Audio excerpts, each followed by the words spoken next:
বিরোধী দলনেতা উনি একটু অল্প কথা বলেন, কারণ উনি কথা কম কাজে বেশি বিশ্বাসী। উনি অভিজ্ঞ পঞ্চায়েত, কিন্তু উনাকে ঠিকমতো সম্মান দেওয়া হচ্ছে না, উনাকে শুধু নয় বাকি পঞ্চায়েতদেরকে। তাই তিনি দুঃখে হোক অভিমানে হোক তিনি এই গ্রাম পঞ্চায়েতে আসা প্রায় ছেড়ে দিয়েছেন, এবং বাকিরাও দেখলাম যে প্রধান থেকে শুরু করে বাকিরা উনাকে ঠিকমতো গুরুত্ব দিচ্ছেন না। তো এই জন্য উনি খুব একটা বেশি সুচারু হচ্ছেন না, কিন্তু উনি ভদ্রলোক, শিক্ষক মশাই, তিনি কথা কম কাজে বেশি বিশ্বাসী। উনি আমরা প্রমাণ দিয়ে দেখাবো যে অ্যানুয়াল অ্যাকশন প্ল্যানের যে প্ল্যানগুলো ইমপ্লিমেন্ট হচ্ছে বা হবে, ওতে কোন কোন পঞ্চায়েতের স্বাক্ষর রয়েছে।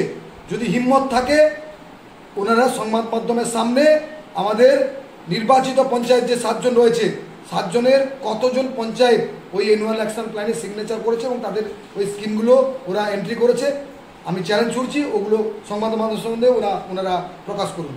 আমার নাম অমিত কুমার বেরা, আমি গজনিয়া অঞ্চল তৃণমূল কংগ্রেসের কোষাধ্যক্ষ পদে রয়েছি এবং গজনিয়া অঞ্চল তৃণমূল কংগ্রেস থেকে আমি ময়না ব্লকের সদস্য, ময়না ব্লক কমিটির সদস্য।